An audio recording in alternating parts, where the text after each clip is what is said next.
হাদিসের আলো দিয়ে সফল একটা জীবন পেতে ইহকালার পরকালে কোরআন পড়ো হাদিস পড়ো সকাল সাজে জিকির করো তওবা করে মাপ চেয়ে নাও গুনাহ যতই বড় নামাজ শেষে বেরিয়ে পড়ো নামাজ শেষে বেরিয়ে পড়ো হালাল রুজির অন্বেষণে সফল একটা জীবন পেতে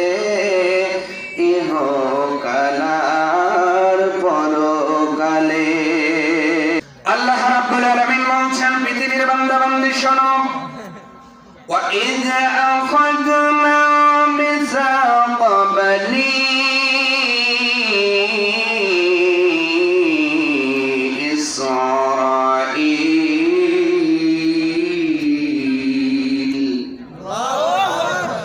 আল্লাহ পাক বলেন স্মরণ করো সেই সময়ের কথা যেই সময় রব্বে করিম বনি ইসরাঈল থেকে কিছু ওয়াদা গ্রহণ করলেন কোরআনে কারিমার একটি বৈশিষ্ট্য হলো কোরআন নাজিল হয়েছে যখন তখন থেকে কোরআনে কারিমার হুকুম চলবে কিয়ামত পর্যন্ত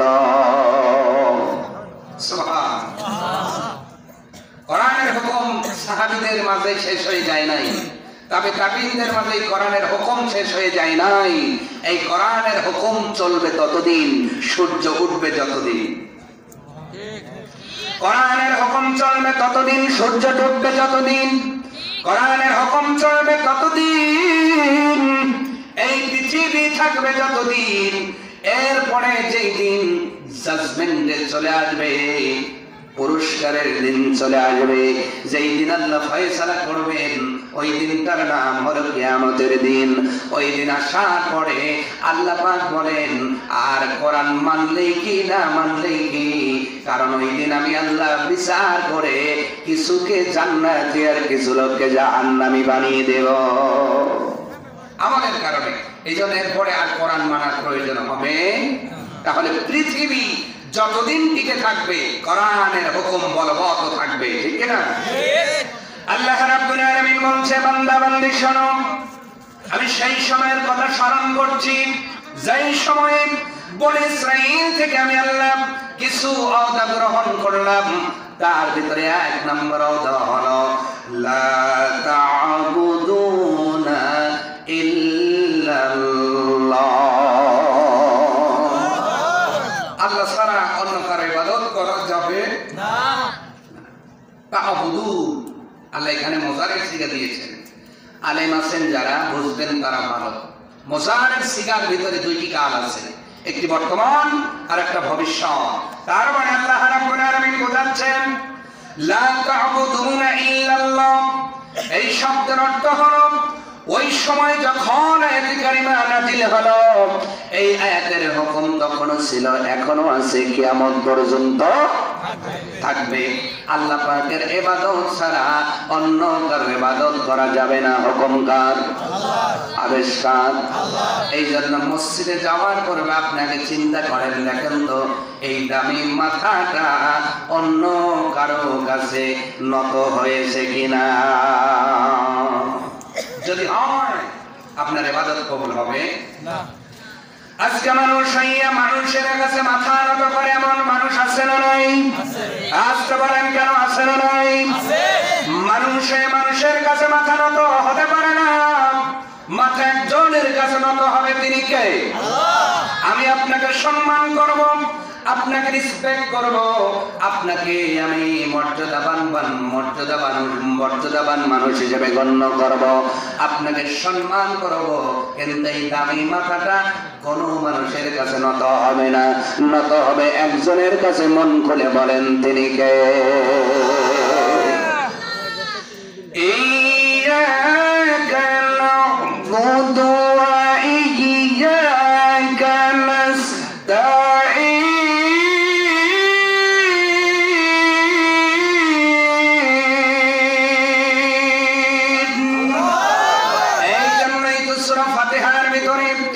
আমরা বারে বারে প্রতিটা রাকাতে মালিকের কাছে চরগান দিয়ে বলি, ও মালিক ইয়াকা না'বুদু, আমরা তোমার ইবাদত করি আর কারো ইবাদত করি না, ইবাদত শুধু তোমার করি। জোরে বলেন সুবহানাল্লাহ।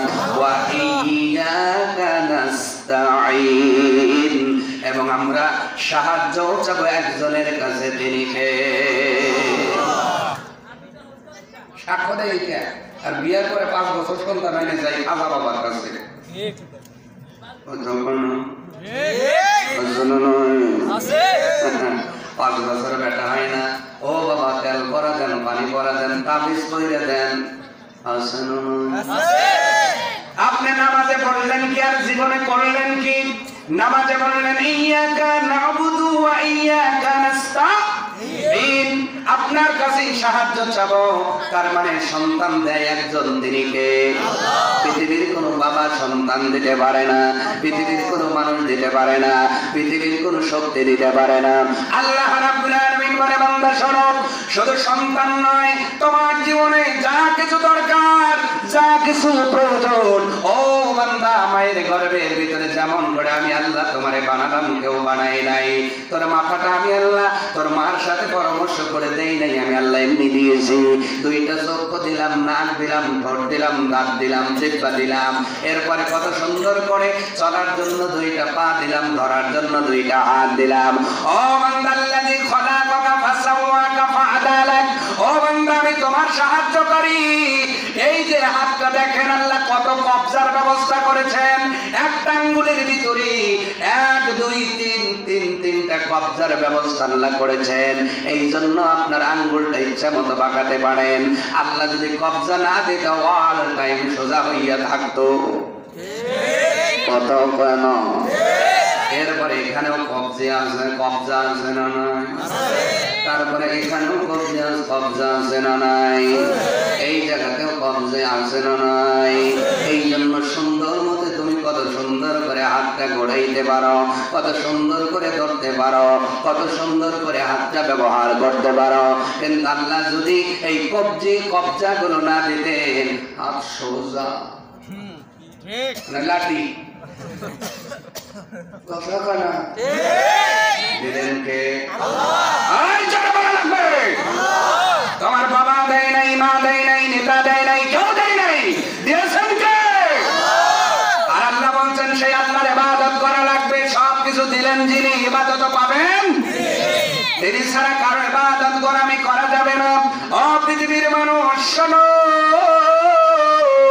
এই জন্য 1 নাম্বার দিকে লক্ষ্য রাখতে হবে, মসজিদে প্রবেশ করার পূর্বে তুমি যেন কারোর জন্য ইবাদতকারী না হয়ে যাও, কারো গোলাম যেন না হয়ে যাও।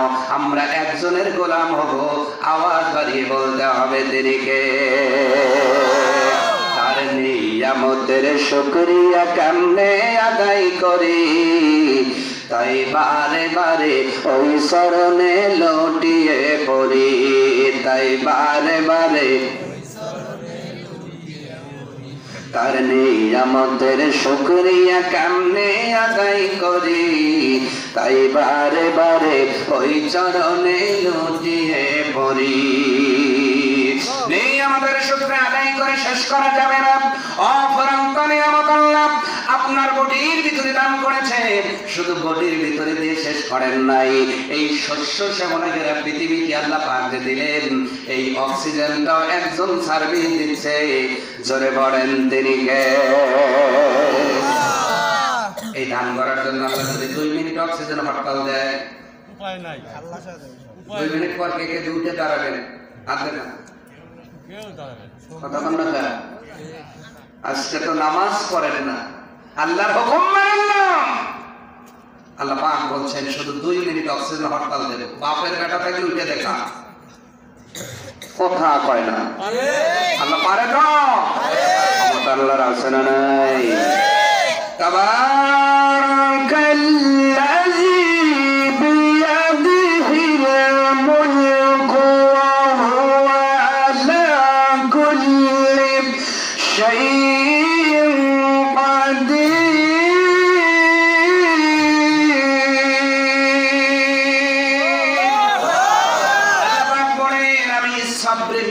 সার্বভৌমতার ক্ষমতার অধিকারী, যা বলি তাই হয়, বলবো কোন হয়ে যাও, এখন সঙ্গে সঙ্গে হয়ে যাবে। ও বান্দা, হাসপাতালে গেলে যদি একটা সিলিন্ডার নাও, ওখানে 1.4 কিউবিক একটা সিলিন্ডারের দাম কমপক্ষে 30,000 টাকা দেওয়া লাগবে। আর মেডিকেল সায়েন্স রিপোর্ট যে বলছে একটা সুস্থ মানুষ 24 ঘন্টার ভিতরে কমপক্ষে 500 থেকে 550 লিটার অক্সিজেন ব্যবহার করে। আল্লাহ আকবার। বাইরে ঘুমানোর আগে বললেন, জোরে বলেন আরো জোরে, কয় লিটার? 500 থেকে 550। এটা যদি কিউবিক আনে তাহলে হয় 19 কিউবিক। হাসপাতালে দেখেন বড় সিলিন্ডার, ওই সিলিন্ডার বাদ দিকে ভিতরে অক্সিজেন থাকে শুধুমাত্র 1.4 কিউবিক, যার দাম গুনতে হয় 30,000 টাকা। সেই অনুযায়ী গুণ করলে আপনি প্রতিদিনের হিসেবে বাংলাদেশি টাকায় প্রতিদিন শুধু অক্সিজেন খরচ আসবে 2.5 লাখ থেকে 3 লাখ, 3.5 লাখ টাকা প্রতিদিন। আল্লাহরে কয় লাখ টাকা দেওয়া লাগবে অক্সিজেনের বিল? 3 লাখ। অথচ আল্লাহ পাক বলছেন লা তা'বুদুনা ইল্লাল্লাহ, এইটা শুধু স্বীকার করো, আমার ইবাদত করো, আমি একটা সব তোর জন্য ফ্রি করে দেব। সুবহানাল্লাহ, আওয়াজ বাড়িয়ে বলেন সুবহানাল্লাহ। কিন্তু দুঃখজনক হলে সত্য, আমরা সেই আল্লাহর ঘরটাই চিনলাম না। আজান হয় মসজিদে, আমি রাস্তা দিয়ে হেঁটে যাই, আমার কাছে আজানটা কেমন যেন অন্তর দাড়ি কাটে না, আল্লাহর ডাকটা আমি যেন শুনতেই পাই না। আল্লাহ পাক বলছেন, মুয়াজ্জিনের জবান দিয়ে বলাচ্ছেন হাইয়া আলাস সালাহ, বান্দা নামাজের দিকে আসো, হাইয়া আলাল ফালাহ, কল্যাণের দিকে আসো। তুমি কল্যাণকামী হবে তখন, মসজিদে ঢুকবে যখন। অথচ আজকে আমার কানে নেতার আহ্বান যায়, আমার ভাই ডাকলে আমি শুনি, মা ডাকলে শুনি, বাবা ডাকলে শুনি, কেমন যেন আল্লাহর ডাকটাই আমি শুনতে পারি না। আছে না? আছে। আপনারা অনেকেই ভালো, হয়তো এখানে মসজিদ ভরে যায় স্যার। আর ভাইয়েরা, কোন আল্লাহর ইবাদত করছেন না দেখেন, কোন হিসাবের দরকার নাই। আল্লাহ রাব্বুল আলামিন যদি কিয়ামতের দিন শুধু বলে বান্দা অক্সিজেনের হিসাব দিয়ে তুমি জান্নাতে যাও, একটা মানুষও হিসাব দিয়ে জান্নাতে যেতে পারবে না। আপনি পরে যদি 2 লাখ টাকা প্রতিদিন ধরেন, বছর শেষে আপনার আসবে 7,30,00,000 টাকা। প্রতি বছর শুধু অক্সিজেনের বিল যদি আপনি 2 লাখ টাকাও ধরেন প্রতিদিন, কয় কোটি আসবো? 7,30,00,000 টাকা প্রতি বছর আল্লাহ আপনাকে ফ্রি অক্সিজেন দিচ্ছেন। আল্লাহু আকবার। আমার মতো মানুষ আপনাকে যদি মাত্র 1 লাখ টাকা জিনিস দেই, 5 বছর পিস ঘুরাই। কথা বলেন না কেন? আপনাকে যদি আমি 2 লাখ টাকার জিনিস দেই, সারা জীবনের মতো গোলাম বানাতে চাই। আর আল্লাহ পাক বলছেন প্রতি বছর শুধু অক্সিজেনের বিল আসে 7 কোটির উপরে। সুবহানাল্লাহ বলতে না? সুবহানাল্লাহ।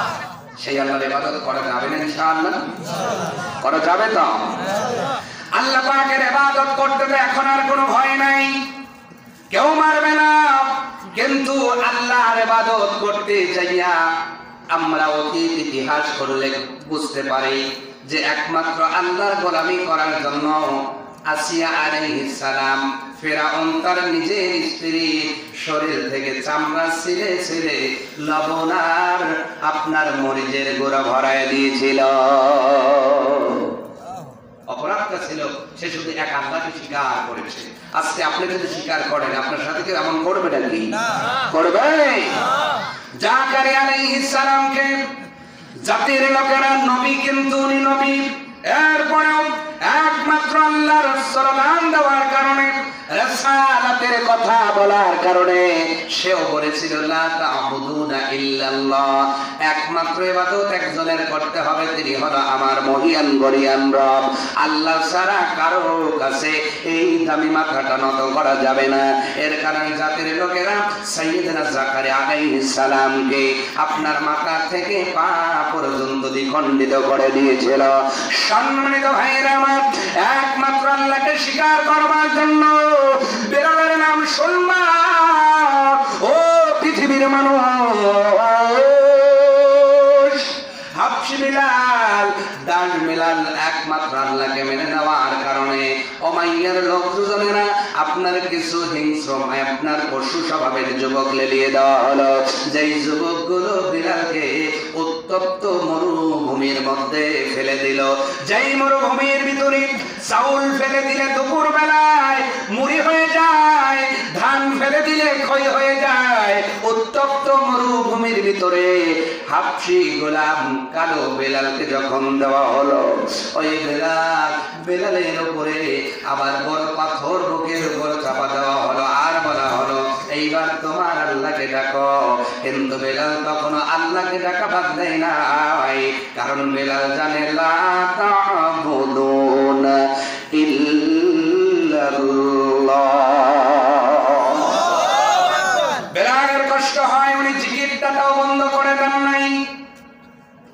বুকের উপর পাথর দেওয়ার আগ পর্যন্ত বেলাল জিকির করে লা ইলাহা ইল্লাল্লাহ, আল্লাহ ছাড়া কোনো মাবুদ, আল্লাহ ছাড়া কোনো ইলাহ, আল্লাহ ছাড়া কোনো খোদা নাই, এলা নাই, মালিক নাই, এই জিকির করে। কিন্তু বেলালের বুকের উপরে যখন বিশাল বড় পাথর ওরা উঠাইয়া দিল, বেলালের জবান থেকে ওই পুরা জ্যাকেটটা কেড়ে নিতে পারলেও ছোট জিকির বেলাল বন্ধ করে দেন নাই।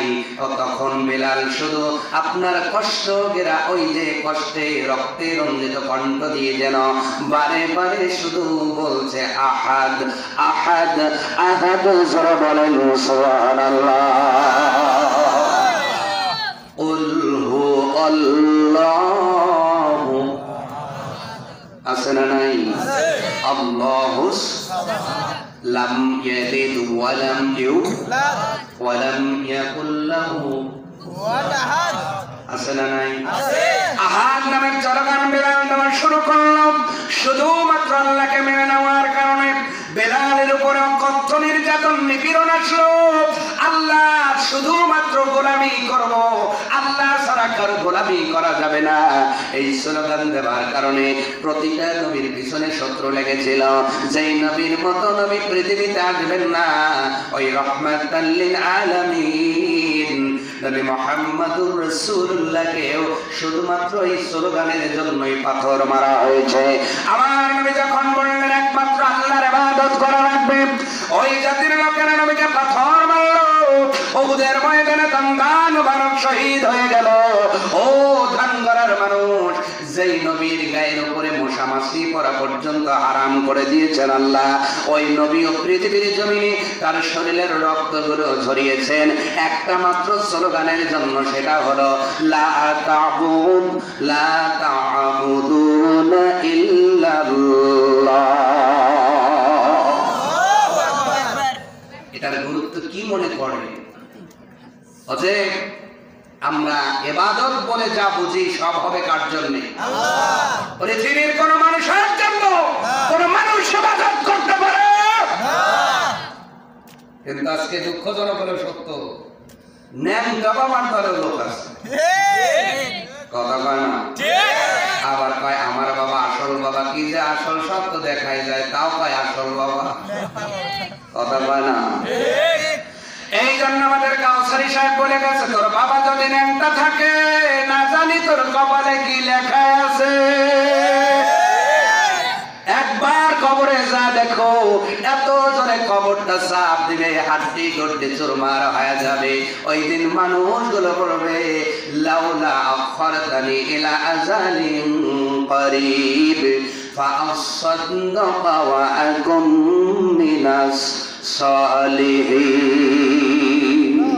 একটু সুযোগ দাও, অভয় দাও, ন্যাংটা বাবারের কপালে যায় একটা যুদ্ধ বেরিয়ে আসি।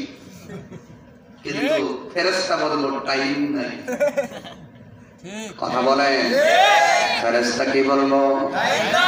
কারণ ওই সময় কিলাতে ব্যস্ত, ওই সময় মুগুর মারতে ব্যস্ত, ওই সময় চাপাচাপির ব্যস্ত। কারণ ফাটকে ঢোকার আগে সোজা হবে যারা, তারাই শুধু জান্নাতে যাবে।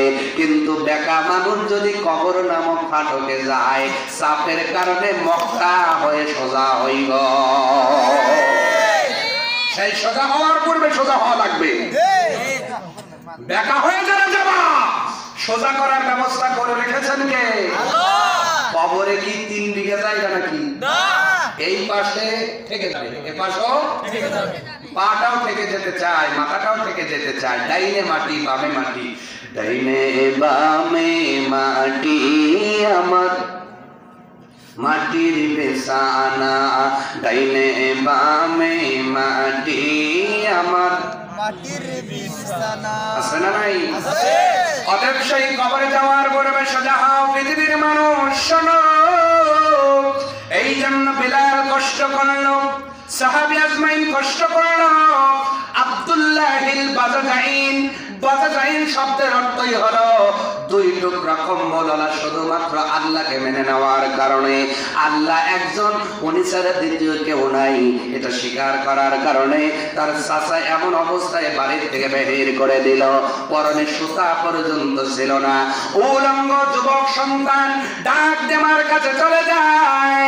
মা ডাক দে বলে আব্দুল্লাহ, বলে মা গেট খোলার পূর্বে কিছু দাও, আমার পরনে তো কিছুই নাই। মা জননী একটি কম্বল দিলেন। ওই যে আব্দুল্লাহ ওই কম্বল 2 টুকরা করে, একটা পরনে পড়লেন আর একটা গায়ে দিলেন। এই জন্য ওর উপাধি, ওনার উপাধি হয়ে গেল আব্দুল্লাহিল বাজাজাইন। বাজাজাইন শব্দের অর্থই হলো 2 টুকরা কম্বলওয়ালা। শুধুমাত্র ওই আব্দুল্লাহর অপরাধ ছিল একজনকে স্বীকার করেছে, তিনি কে? সে আল্লাহর ইবাদত করে। এখনকার কেউ আপনার পোশাক কেড়ে নেয় না, কেউ তো পাথর মারে না, কেউ তো পাথর চাপায়াও দেয় না, কিন্তু এরপরে মসজিদে লোকের অভাব। এই তো আমাদের স্বভাব। আর তখন বাধা দিয়েছে, এরপরে আজান হলে মসজিদ ফুল হয়ে গেছে। আল্লাহু আকবার। মসজিদ ছিল কাঁচা, মুসল্লি ছিল পাকা। আর আজকে এসি করা, টাইলস করা, 2 তলা 3 তলা, কিন্তু মুয়াজ্জিন বিপদে পড়ছে, মুয়াজ্জিনগিরি নিয়া। ইমাম বিপদ পড়ছে, ইমামতি নিয়া। খাদেম বিপদ পড়ছে, খাদেমগিরি নিয়া। ইমাম হয়ে দাঁড়ায়, মুয়াজ্জিন ইকামত দেয়, আর তার সাথে খাদেম দাঁড়ায়। আর এলাকার মানুষ খালি এলাকায় ঘুরে। ওরা বুঝাতে চায় ইমাম বুঝুক, মুয়াজ্জিন বুঝুক, আর খাদেম বুঝুক। আমরা ছুটি কথা বলে না, কিন্তু আজকে জুমার দিনে মসজিদ কিন্তু করে গেছে। কথা বলে না, সারা সপ্তাহে 35 সপ্তাহ নামাজ, 34 সপ্তাহ খবর নাই। জুমার দিনে তাও যায়, আবার বলে হুজুর বলি দেখেন। কথা কয় না? ফরজ নামাজের পরে হুজুর যখন বলছে লা ইলাহা ইল্লাল্লাহ মুহাম্মাদুর রাসূলুল্লাহ, মনে হয় যেন প্রাইমারি ছুটি হইল। 1 শূন্য 10 10 শূন্য 100, যার যার বাড়ি গেলে সেই যাও। কথা কন না কা? এমন মুসল্লি এলাকায় আছে না? আজকে জুমার দিনে আছে না? যাবে পরে, বের হবে আগে, এমন লোক আছে? কম না বেশি? কম না বেশি? আর সপ্তাহে 1 দিন নামাজ পড়ে, 1 ওয়াক্ত নামাজ পড়ে, তাওয়ার মুনাজাতের সাইডে দেখে আল্লাহ জান্নাতের বড়টা দিও। আল্লাহর কি ঠেকাটাই না পড়ছে যে 34 ওয়াক্ত মিস করে 1 ওয়াক্ত তাও 2 রাকাত কইরে কয় আল্লাহ জান্নাত বড়টা দিও। আল্লাহকে কেড়ে তাহলে আবু বকরকে দেব কি? ঠিক। ওমরকে দিতে আল্লাহ দেবে কি? তুমি 1 ওয়াক্ত তাও 2 রাকাত। ঠিক ঠিক। আরো জোরে ঠিক, আরো জোরে। এই জন্য এগুলো গরু খাওয়া মুসলমান। কি খাওয়া? বলবো নাকি? আল্লাহ নবী কোরআন হলো আমাদের ঈমান, যদি মানতে পারো তোমার বাড়িবে সম্মান। আল্লাহ নবী কোরআন হলো আমাদের ঈমান, যদি মানতে পারো তোমার বাড়িবে সম্মান। কিন্তু স্বার্থের লাগি কোরআন ভুলি, স্বার্থের লাগি আল্লাহ ভুলি, এই কি মুসলমানের কাম? তুমি গরু খাওয়া মুসলমান, শুধু গরু খাওয়া। কথা বল না তারা। এই দান করা মধ্যপাড়া কি এই মানুষ না আরো আছে? এখন গরু দুইটা জমা করবেন আর বলবেন তিনটাই খাওয়া। এই জায়গায় কি লোক ধরবো? যে এখন গম পাইতেছো আগে এসে কইবো আমি তো বইছি আমার ভাই লেগে জায়গা রাখেন, ভাই বসবো। আজকে মুসলমান দেখা যায় জুমার দিনে, মুসলমান দেখা যায় শুধু সবে বরাতে, মুসলমান শুধু দেখা যায় রমজানের প্রথম মাসটা তারাবিতে যাবে, তারাবিতে পাঁচটা যাবে। মুসলমান শুধু দেখা যায় ঈদের নামাজে। এরা আসল মুসলমান নয়, আমার ভাষায় এরা শুধু গরু খাওয়া মুসলমান। আল্লাহ নবী কোরআন হলো আমাদের ঈমান, যদি মানতে পারো তোমার বাড়িবে সম্মান। কিন্তু স্বার্থের লাগি কোরআন ভুলি, স্বার্থের লাগি আল্লাহ ভুলি, এই কি মুসলমানের কাম? তুমি গরু খাওয়া মুসলমান, শুধু গরু খাওয়া মুসলমান। তোমার থাকবে না যে কোনো দাম, তুমি গরু খাওয়া মুসলমান, শুধু গরু খাওয়া মুসলমান। দিনের মধ্যে পাঁচটা ওয়াক্ত হয় যে আজান, ইমাম মুয়াজ্জিন মিলে কয়জন নামাজে দাঁড়ান। দিনের মধ্যে পাঁচটা ওয়াক্ত হয় যে আজান, ইমাম মুয়াজ্জিন মিলে কয়জন নামাজে দাঁড়ান। শুধু জুমার দিনে মসজিদে গিয়ে, জুমার দিনে মসজিদে গিয়ে দেখায় মুসলমানের শান, তুমি গরু খাওয়া মুসলমান, শুধু গরু খাওয়া মুসলমান। শয়তান দিল যে তোমায় পাম, তুমি গরু খাওয়া মুসলমান। কি কথা কি গাঁও বিলে যেতেছে? কথা জোরে হয় না কেন? মুসলমানের বিয়ে হবে সুন্নত মেনে, এখন দেখি বিয়া হয় যৌতুক নিয়ে।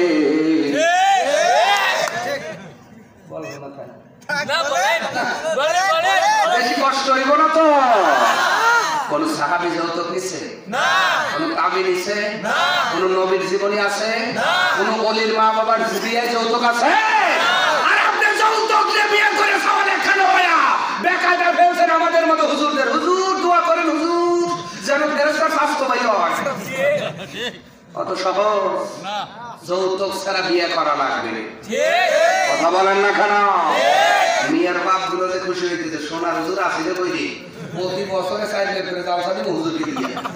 আর যেগুলো ছেলের বাপ কইছে সব বলে যে হুজুর এলাকা ছাড়ে সওয়াল আমার কেবল বিয়ে পাস করতেছে, করতেছি এমএ পাস করবো, সব দেওয়া এখন। বর্তমানে এরকম ডিজিটাল হাত আছে না নাই? যেই হাত দিয়ে ফ্রিজ যায়, টিভি যায়, হোন্ডা যায়, গাড়ি যায়।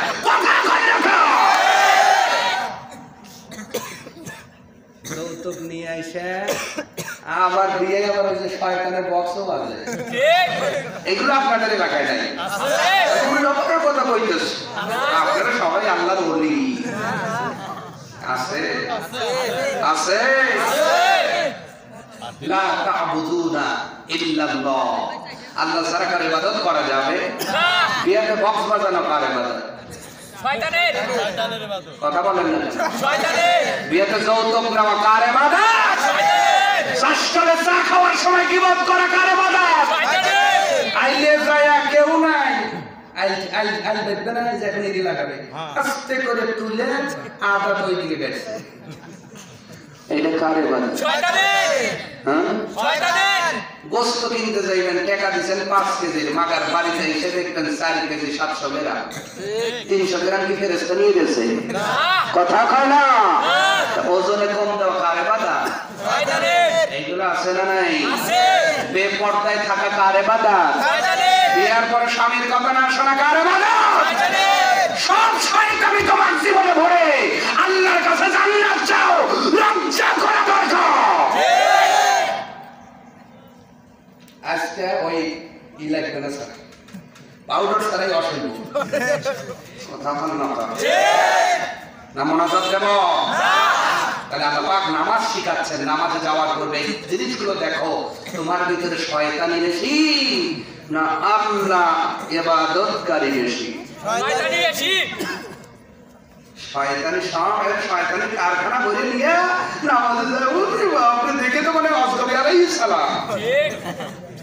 আবার কিছু মানুষ জিয়ারত দেখে মানে কেমন জান্নাত দিয়ে নেমে এসেছে না, কি জিহারা রে। খবর নিয়ে দেখবেন সবচেয়ে বড় সুদার, কথা কয় না। খবর নিয়ে দেখবেন সবচেয়ে বড় ঘুষখোর, খবর নিয়ে দেখবেন সবচেয়ে বড় ছিনতাইকারী, সবচেয়ে বড় চোর, সবচেয়ে বড় ডাকাত। আর এইগুলা ডাকাতি করে চুরি করে পরের সম্পদ মেরে দিয়া সাদা টুপি পাঞ্জাবি পায়জামা লাগাইয়া রব্বানা জালামনা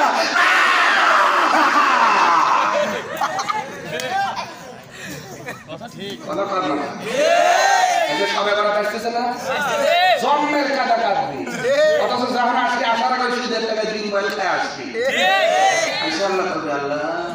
আল্লাহ কয় আমার তো ক্ষমতা এখন আছে কিন্তু খাটাই নাই, তুই কবরে এসে দেখ ওই যে বদ ফোট দিয়ে যেমন শিয়ালের মুখ থেকে আর বাই করছে, ওই রকম তোর পেটের ভিতর হাত দিয়ে টাইলে বের করবো আমি। আমি কিছু কিছু ওয়াজ করতে গেলে আমার মেজাজ ঠিক থাকে না, তার ভিতরে একটা যৌতুক আর একটা সুদ, আর এই দুইটা পড়ছে এক জায়গায়, তাহলে মেজাজ কি ঠিক আছে? মুসলমান দাবি করে কেমন আপনি সুদ আপনি যৌতুক নিলেন বলেন? কোন দলিলের ভিত্তিতে? অথচ এই মানুষ যায় দলিল চায়, হুজুর সিট আসবো না কাইতে আসবো। এই মানুষ যা দলিল চায়, হুজুর লম্বা টুপি দেবো না ফাড়া টুপি দেবো, আমি আসতে বলবো না জোরে বলবো। এই মানুষগুলো যে এই দলিল চায়, হুজুর মুনাজাত করবো না করবো না। অথচ ছেলের বিয়ে যৌতুক ছাড়া বিয়ে পাই না, আছে না নাই? আমার মেয়েরা কষ্ট হয়ে যাবে আমি জানি, কারণ গরম ভাতে মাহই বাজার, আর বেশি সত্য কথা বললে জনগণ বেজার হয়ে যায়। হুজুরকে আনলাম মিঠা মিঠা ওয়াজ শুনবো বলে, হ্যাঁ মিঠা ওয়াজ অনেক শুনেছ, বর্তমানে মিষ্টি বেশি হলে ডায়াবেটিস আছে না না? আজকে বেশি মিষ্টি ওয়াজ হয় এই জন্য মানটা ডায়াবেটিস হয়ে গেছে, কথা বলে না? ডায়াবেটিস হলে বোঝা যায় তখন পকেটে সবসময় টিস্যু রাখবে, দেখবেন যাইতেছে আস্তে আস্তে। ও ভাই তো এই করে যান দাঁড়ান, দাঁড়ান কাপড় নষ্ট হয়ে যাবো বুঝে আসছে। আবার একটু যাওয়ার পরে দেখবেন আবার সইতেছে না, কয় টয়লেট কই টয়লেট কই, টয়লেট না পাইলে দেখবেন ওই রাস্তার ধারেই বসা। আর মানে বোঝা যায় লোকটার ডায়াবেটিস হয়েছে। আজকে বেশি মিষ্টি ওয়াজ হওয়ার কারণে এ মানে ডায়াবেটিস হয়ে গেল, তার মানে হলো এখান থেকে রওনা দিল, মনের ভিতর যে একজনের পিয়ার আছে রে, আবার একটু দূর যায় দেখবেন আর একজনের একটা মোরগ আপনার রাত্রিবেলায় খোয়ারে যায় নাই, ওটাও চুরি করলো। আবার একটু যাওয়ার পরে চারশোলে চা খাওয়ার সময় গিবত করলো, আর একটু যাওয়ার পরে মিথ্যা কথা বললো। বোঝা যায় তোমার ইমানটা ডায়াবেটিস মার্কা ইমান। আমার ভাইয়েরা, এই জন্য আমি আজকে কিছু সত্য কথার দিতে দেব আপনার ইমানদারে ফিট করার জন্য। আল হাক্কু মুররুন, সত্য দিতে লাগতে পারে, তবে তুমি যদি অ্যাকসেপ্ট করতে পারো, গ্রহণ করতে পারো, ইমানদারে ফিট বানায় দিবেন একজন। জোরে বলেন তিনি কে? আল্লাহ। তাহলে আমরা আল্লাহ ছাড়া কারো ইবাদত করব না। এবার 2 নাম্বার পয়েন্ট আল্লাহ পাক শিখাচ্ছেন, বান্দা শোনো, নামাজে যাওয়ার পূর্বে একটু খেয়াল করে দেখো, ওয়াবিল ওয়ালিদাইনি ইহসানা। তোমার কারণে তোমার মা বাবা খুশি আছে কিনা, যদি খুশি থাকে তাহলে নামাজে যাও, নামাজ পড়ে জান্নাতে যাওয়া যাবে। আর মা বাবা যদি বেজার থাকে, তুমি শুধু এই মসজিদে নয়, আল্লাহর খানায় কাবার মধ্যে সেজদা দিলেও সেজদা কবুল হবে না, হবে না, হবে না। কার কার মা বাবা খুশি আর বেজার আমি তো জানি না। এবার বুকে হাত দিয়ে সবাই বলেন, আমার কারণে আমার মা খুশি। বলেন বলেন না, বুকে হাত দেন। কি নাই, কি নাই, কি নাই। তার মানে তোমার অন্তরে ভয় আছে, অন্তরে ভীতি আছে। ও মানুষ, ইবাদতটা শিখা যাচ্ছি, ভালো করে শেখো। মসজিদে যাওয়ার পূর্বে আল্লাহ 6টা ডিউটি দিলেন। এর ভিতর 2 নাম্বার হলো মা বাবার খবর নাও। মা বাবা যদি খুশি হয়ে যায়, খুশি হবেন উপরের মালিক। অল্প সেজদার কারণে জান্নাতে যাওয়া যাবে। আর তুমি যত দামি মসজিদে সেজদা দাও, মা বাবা যদি খুশি না থাকে, ওই সেজদা আবার মালিকের দরবারে কবুল হবে না। আল্লাহ নবী একদিন রাস্তা দিয়ে যাচ্ছেন, হঠাৎ করে কবরস্থান পেয়ে গেলেন। নবী দাঁড়ালেন, সাহাবীরা বললেন, ইয়া রাসূলুল্লাহ, আপনি দাঁড়ালেন কেন? আল্লাহর নবী ডাক দিয়ে বললেন, আমি নবুয়তের চোখে দেখি একটা কবরস্থানে আযাব হয়। নবী দাঁড়ায় গেলেন। আল্লাহর হাবিব এবার বরকতের রহমতে 2টা হাত তুলে দিয়ে আসমানের মালিকের দিকে রুজু করে ডাকতেছেন, আল্লাহ, আমি কবরস্থানে যেই যুবকের কবরে আযাব হয়, আমি তার আযাব মাফের জন্য দরখাস্ত দেই। কিন্তু নবীজির মতো মানুষ দোয়া করার পরেও আযাব যেন বন্ধ হয় না। নবী বড় আশ্চর্য হয়ে গেলেন। নবী তার একজন সাহাবীকে বললেন, সাহাবীরে, এই এলাকার মধ্যে চলে যাও, গিয়ে বলবে যার যার আত্মীয়র কবরের পাশে যেন সে এসে দাঁড়িয়ে যায়। আমি নবী দেখতে চাই এই কবরটা কেমন মানুষের কবর।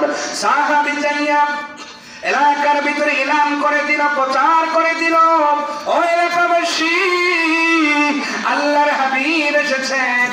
তোমাদের ভিতরে যারা হারিয়েছো, যারা মারা গিয়েছে, তোমরা নিজে যাইয়া নিজেদের মানুষের কবরের কাছে দাঁড়িয়ে যাও।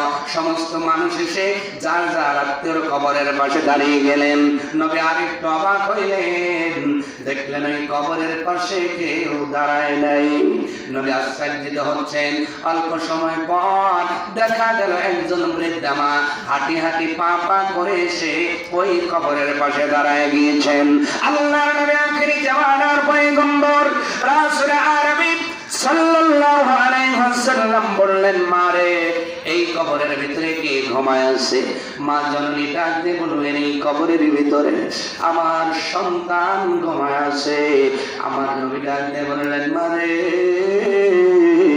খবর শুনি তোমার সন্তানের কবরের ভিতরে আল্লাহ আযাব টালে নিয়ে দিয়েছে। আম্মা জান শোনার পরে আফসোস করলেন না, উনি মনে মনে হাসেন, মুস্কি হাসেন। আল্লাহর নবী আরো আশ্চর্যিত হয়ে গেলেন, ডাক দিয়ে বললেন, ও মা, সন্তানের কষ্ট হলে পৃথিবীর কোনো মা বাবা সহ্য করতে পারে না। মারে, তোমার সন্তানের আযাব হয় আর তুমি কেমন করে হাসো জানতে চাই। মা জানলে বলে, আল্লাহর নবী, আমি কেন হাসবো না? আমার সন্তানের যখন বয়স অল্প, ওই সময় তার বাবা দুনিয়ার জমিন থেকে বিদায় হয়ে গেল। আমি বড় কষ্ট করে তাকে লালন পালন করেছি, আমি বড় কষ্ট করে তাকে পেরেছি, বড় করেছি। কিন্তু সে যখন বিয়ে করলো, ওই বউকে আমি মা আমাকে পর করে দিল। আমাকে শুধু গালি দেয় না, তার কারণে আমি 2টা চোখের পানি ফেলেছি। আর মালিকের কাছে বলেছি, ও মালিক, দুনিয়ার জমিনে আমার তো শক্তি নাই যে আমার সন্তানের সাথে আমি প্রতিবাদ করব। তবে আমি একটু দোয়া করলাম, আল্লাহ, আমার এই সন্তান যেদিন মারা যাবে, তুমি কবরের ভিতরে আযাবের ব্যবস্থা করে দিও। পয়গম্বর, আমি মা খুশি হচ্ছি যে আমার মতো মায়ের দোয়া আল্লাহ কবুল করেছে। আমার নবী ডাকতে বললেন, মারে, শোনো, দুনিয়ার ময়দানে এমন 3 শ্রেণীর মানুষ আছে যাদের দোয়া আল্লাহ মুসা নবীর মতো দোয়া কবুল করেন। এক নাম্বার হলো মুসাফির, বলেন এক নাম্বার মুসাফির। দুই নাম্বার মাজলুম, যার উপরে জুলুম করা হলো। আপনি যদি কোন ব্যক্তির উপরে অন্যায়ভাবে জুলুম করেন, অত্যাচার করেন, আপনি হবেন জালিম, আর উনি হবেন মাজলুম। এই মাজলুমের দোয়া আল্লাহ কবুল করেন ও পৃথিবীর মানুষ। আর তিন নাম্বার হলো মা বাবা, হাত তুলে দোয়া করা লাগবে না, যদি মন থেকে দোয়া করে দেয় উপরের মালিক সঙ্গে সঙ্গে দোয়া কবুল করে না। হতে পারে তোমার বাবা ভ্যান চালক, হতে পারে তোমার মা অন্যের বাড়িতে কাজ করে, ওই মায়ের পাওয়ার তুমি দুনিয়াতে দেখো নাই, দুনিয়াতে নাও দেখতে পারো, কিন্তু আখেরের বেলায় দেখবা ওই কাজ করা মহিলাটা তোমার মা যদি একটাবার মন থেকে দোয়া করে, আল্লাহ এমন জায়গায় পৌঁছাবে, এমন উন্নতি করে, এমন মর্যাদাবান বানাবে, পৃথিবীর জমিনে কেউ কোনোদিন কল্পনা করতে পারে না। আবার ওই মা যদি বদদোয়া করে, তোমার দুনিয়াটাও শেষ, আখিরাতও শেষ। কিয়ামতের দিন দেখবা ওই কাজ করা ওই সামান্য মহিলার বদদোয়ার কারণে হাজার হাজার সন্তান আল্লাহর জাহান্নামে যাবে। এই জন্য আল্লাহ পাক বলছেন, মসজিদে ঢোকার আগে আগে দেখো মা বাবা খুশি আছে কিনা। অতএব মা বাবাকে খুশি করার দরকার আছে না নাই?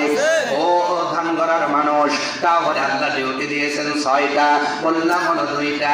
এক নাম্বার একমাত্র আল্লাহর ইবাদত করতে হবে, 2 নাম্বার পিতামাতার খেদমত করা লাগবে, 3 নাম্বার ওয়াজিল কুরবা, নিকটাত্মীয় যারা তাদের খবর নাও। প্রতিবেশী, প্রতিবেশী খুশি তো কথা বলেন না? শীতের দিনে উল্লাপাড়ার হুজুর দাওয়াত পায়, গানগড়ার একজন দাওয়াত পায়, রায়গঞ্জের একজন দাওয়াত পায়, আপনার সিরাজগঞ্জের মানুষ দাওয়াত পায়, কিন্তু আমি পিঠা খাইলে আমার প্রতিবেশী দাওয়াত পায় না।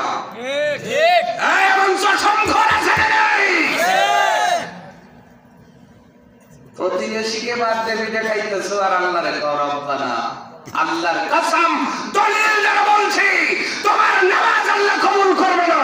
ঠিক। কিসের নামাজি তুমি?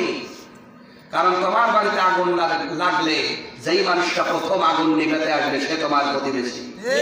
ওই ফোন করবে, হুজুর গাড়িতে তেল ভরবো, স্টার্ট দিব, তারপরে আসবে, এরপরে যদি আমার ট্রাফিক পুলিশ ধরে, এর ভিতরে আপনার বাড়ি কি হইব?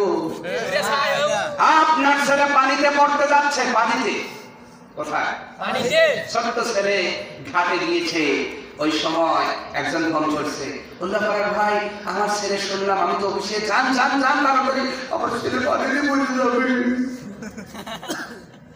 মুসলমান কথা বলেন না কেন? উল্লাপাড়ার থেকে এসে আমি ধরুন পারবো? সময় থাকবো? যত সময় এসে পৌঁছাবো, এসে দেখবো পানি খায়া পেট ফুলে টেপা মাছ হয়ে রয়েছে। তোমার ছেলেকে প্রথম সাহায্যের জন্য যে আসবে সেও প্রতিবেশী, তোমার আগুন যিনি প্রথম নেবে সেও প্রতিবেশী। অতএব সেই প্রতিবেশীকে আজকে আমরা দাম দেই না। আল্লাহর কসম, যারা প্রতিবেশীকে ভালোবাসে না, আল্লাহর হাবিব বলেন লাইসা লাহু মিন্না, সে আমার দলেরই লোক না। আর নবীর দলের লোক না হইলে মাপ পাওয়ার কোন উপায় আছে না। কবরে রাখার সময় একটা স্লোগান কিন্তু দেই, অমিল্লাতে রাসূলুল্লাহ, আল্লাহর মিল্লাতে রেখে গেলেন। আল্লাহর হাবিব বলছেন, যারা প্রতিবেশীর সাথে সম্পর্ক ছিন্ন করলো, লাইসা লাহু মিন্না, সে আমার দলভুক্তই না। খবর পেয়েছেন কি কত দূর দেন বলছে? তো প্রতিবেশী খুশি তো, যাদের খুশি আর দেখা না দেখা।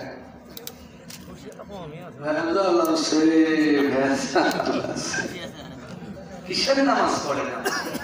হচ্ছে না তো নামাজ। এটা আমার কথা নয়, সূরা বাকারার 83 নম্বর আয়াত। বাড়িতে যা মিলাবেন আমার কথাগুলো, যে হুজুর সত্য বললো না মিথ্যা বললো। সূরার নাম কি? বাকারা, আয়াত নাম্বার 83। আল্লাহ পাক বলছেন, প্রতিবেশীর খবর নাও, প্রতিবেশীকে বুকে টানো, প্রতিবেশীকে ভালোবাসো, প্রতিবেশীর খবর নাও, অসুস্থ হলে খবর নাও, ক্ষুধার্ত থাকলে খাবার দাও, অভাবে পড়লে অভাবটা মেটাও। সুবহানাল্লাহ। এই রমজান আসতেছে, আমি দাবি খাবার দিয়ে সাহারি খাবো, দামি দামি খেজুর দিয়ে ইফতার করব, কিন্তু আমার প্রতিবেশী একজন গান চালায়, কিন্তু 2টা ছেলে 3টা মেয়ে থাকার কারণে ওনার কামাইতে বসায় না, এই জন্য মুড়ি খায় সাহারি করে, আবার শুকনা খাবার দিয়ে ইফতার করে। ও মুসলমান, যদি তুমি খবর নিয়ে ওনার চোখের সেই অশ্রুটা মুছাইয়া দিতে পারো, অল্প আমলের কারণে আল্লাহ জান্নাতের উচ্চ মাকাম দান করে দেবে। আর যদি জন্মের খাওয়া একাই খাইলা, প্রতিবেশীর খবর নিলা না, নামাজ রোজা কিছুই হইব না। বুঝলে বুঝপাতা, না বুঝলে বইলে গেলাম, শ্রোয়ার আগে মিলাইয়া নিয়েন। পৃথিবীর মানুষ তাহলে প্রতিবেশীর হক আছে 6টা। কয়টা? ওই দিকে বলার সময় নাই। এরপরে 4 নম্বর আল্লাহ পাক ডেকে বলেন, তুমি খেয়াল করে দেখো, ইয়াতামা, তোমার কারণে ইতিমরা খুশি কিনা, ইতিমদের খবর নিলা কিনা। তোমার বাড়ির পাশে যদি ইতিম থাকে, ইতিমদের খবর নাও, মাথার মধ্যে হাত বোলাও। কিন্তু আজকে খবর নেওয়া দূরের কথা, যদি একজন নাবালিগ সন্তানের বাবা মারা যায়, এত সম্পদ তুই দেখতে রাখতে পারবি না? তো আমি দেখি, দেখতে দেখতে দেখবেন ও বড় হইতে হইতে অর্ধেক সম্পত্তি লিখে নেওয়া শেষ। আরো জোরে, ইন্নাল্লাযীনা ইয়াকুলুনা আমওয়ালাল ইয়াতামা যুলমান ইন্নামা ইয়াকুলুনা ফি বুতুনিহিম নারা সায়াসলাউনা সাঈরা। আল্লাহ পাক বলেন, যারা ইতিমের মাল অন্যায়ভাবে ভক্ষণ করবে, আমি আল্লাহ তার পেটের মধ্যে জাহান্নামের আগুন ঢুকায় দিব। তার মানে হলো কিয়ামতের দিন আল্লাহ তাদের পেট বড় বানায় দিবেন ডোলের মতো। ও ধাঙ্গরার মানুষ, ভালো করে বোঝো, কিয়ামতের দিন আল্লাহ ওই সকল মানুষদের পেট ডোলের মতো বড় আকার বানায় দিবেন, আর ওই পেটের মধ্যে দাও দাও করে আগুন জ্বলবে। আগুনের যন্ত্রণায় পৃথিবীতে গ্যাস্ট্রিক হইলে চিৎকার মারে কি মারে না? গ্যাস কম কইলে কান্নাকাটি আসে না? নাই, কড়াকড়ি করে কান্না করে। আল্লাহ পাক বলেন, জান আপনি ওই কিয়ামতের দিন মানুষের পেটের মধ্যে সাইর নামক জাহান্নামের আগুনগুলো দাও দাও করে জ্বলবে। মানুষগুলো গ্যাস কম করার মতো উল্টায়া পুল্টায়া কাঁদবে আর গড়াগড়ি দেবে। আযাবের ফেরেশতা দূর বলবে, আল্লাহ এই শ্রেণীর মানুষগুলো কারা? আল্লাহ পাক বলবেন, ওয়া ইন্নামা ফি বুতুনিহিম নারা, এরা তো এই ইতিমের মাল খায় নাই, উপরন্তু তারা ওই পেটের মধ্যে আগুনটা পুড়ে নিল। সায়াসলাউনা সাঈরা, ও আযাবের ফেরেশতা, আজকে এদের হিসাবের দরকার নাই, বিনা হিসাব জাহান্নামে নিয়ে যাও। তার মানে কিয়ামতের দিন গ্যাস কম করবে তাদের, ইতিমের মাল পেটে থাকবে যাদের। কথা বলেন না কেন? আজকে তাদের 2বার গ্যাস কম করছে, ওই জানে যে গ্যাস কম কি রকম মারাত্মক। কথা বলেন না কেন? গ্যাস কম করলে কি ভালো লাগে না খারাপ লাগে? যত শক্ত মানুষ হয় দেখবেন চোখ দিয়ে পানি পড়া শুরু করেছে। কি হয়েছে ভাই? তখন ব্যাক করে গেছে, আরে কি হয়েছে বল না। হয়েছে গ্যাস, আমি শেষ। জোরে বলা লাগবে। জাহান্নামের আল্লাহ কিয়ামতের দিন গ্যাস বানাবেন তাদের পেটের মধ্যে। ইতিমের মাল যদি ঢোকাও, এই জন্য ইতিমদেরকে ভালোবাসার দরকার আছে না নাই? পৃথিবীর মানুষ তাহলে আল্লাহ ডিউটি দিয়েছেন কয়টা? বললাম আরো 4টা বাকি আছে। বলবো নাকি? বলবো। কারা কারা শুনবেন হাত দেখান। লিল্লাহি তাকবীর, লিল্লাহি তাকবীর। এরপরে 5 নাম্বার হলো আল্লাহ রাব্বুল আলামিন বলছেন, আল মাসাকিন, মিসকিনদের খবর নাও। মিসকিন কারা? আমরা ফকির আর মিসকিন এক জায়গায় করে ফেলি। না না না, মিসকিন হলো তারা যারা কামাই করতে পারে কিন্তু তাদের কামাইতে সংসার চলে না, কিন্তু লোকটা এতই মুখ বোঝা 3 দিন না খায়া থাকবে কিন্তু কারো কাছে হাত পাতবে না। আল্লাহ পাক যেন বলতে চাই, বান্দা এই রোজার দিনে রোজার মাসে খবর নাও, কার 4টা সন্তান এই বাজারে তার একাই কামাইতে বসায় না, কি খায় আছে কেমনে আছে খবর লাগাও। ওই সন্তানগুলোর মুখে হাত তুলে দাও, নিজের সন্তানের জন্য 4টা কাপড় কিনবা নিয়াত করে বাজারে গিয়েছ, 3টা কেন, আর 1টার টাকা দিয়ে প্রতিবেশীর ওই ছেলেটার জন্য একটা সেট নিয়ে আসো, ওই ছেলেটার গায়ে জড়ায় দাও। ঈদের দিন ওই ছেলেটা নতুন জামা পরলে যখন ঈদ গায়ে যাবে, ওই বাবার যতটা ভালোবাসবে তুমি আঙ্গেল তার চাইতে বেশি ভালোবাসবে। আর ওই মাসুম সন্তানের খুশির জন্য আল্লাহ জীবনের গুনাহগুলো মাফ করে দেবে। কিন্তু এই খবরটা আমরা নিতে পারি না। কথা বলেন না কেন? খবরটা কি নিতে পারি? পারি। আমরা শুধু আমার ছেলেকেই ভালোবাসি, আমার মেয়েটারই ভালোবাসি। আল্লাহ পাক বলছেন, বান্দা মিসকিনদের খবরটা নাও না। নেওয়া যাবে তো ইনশাআল্লাহ? নেওয়া যাবে ইনশাআল্লাহ। এই রোজার দিন আপাতত 10টা দিন একটা গরিব মানুষকে ইফতার করাবেন ইনশাআল্লাহ। বলেন ইনশাআল্লাহ।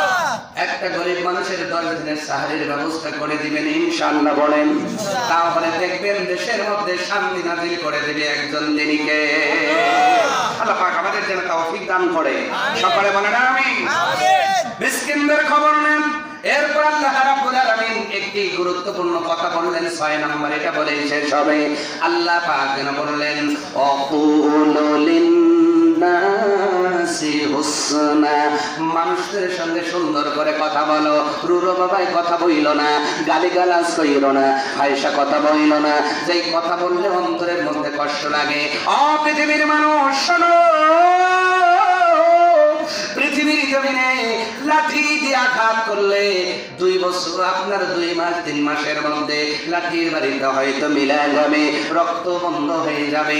কিন্তু এই জবান নামক ছুরি এমন ছুরি, এই জবান দিয়ে যদি একটা মানুষকে শক্ত করে কথা বলো, এই শক্ত কথাটা মরণ পর্যন্ত মোছে না। এই জন্য বলা হলো মানুষদের সাথে সুন্দর করে কথা বলো। শব্দের দিকে আলেমরা তাকান, যারা হাফেজ আছে আলেম আছেন দেখেন।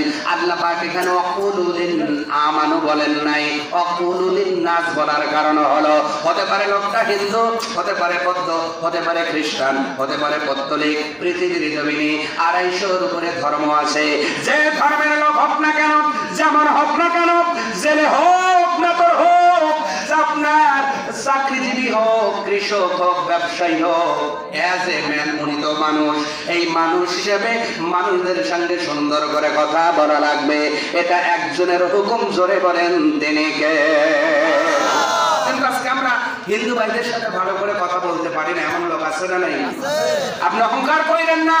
আল্লাহ তার নসিবে হেদায়েত লিখতে পারে, আর হেদায়েত পাওয়ার পরে এমন ইমানদার হতে পারে যে মরার পূর্বে এমন ঈমান নিয়ে যাবে যে আপনার আগে সে জান্নাতে যাবে। আর আপনি মরার আগে হয়তো এমন কাজ করবেন, আপনার মরণটা ঈমানের উপর হলো না, আপনি বেঈমান হয়ে মারা যেতে পারেন। কথা বলেন না কেন? অতএব মানুষের সাথে সুন্দর করে কথা বলার দরকার আছে না নাই? আছে। মিষ্টি ভাষায় কথা বলার দরকার আছে না নাই? আছে। এটা মহিলাদের বলছে, পর পুরুষের সাথে মিষ্টি করে কথা বললেন না যেন। ঠিক।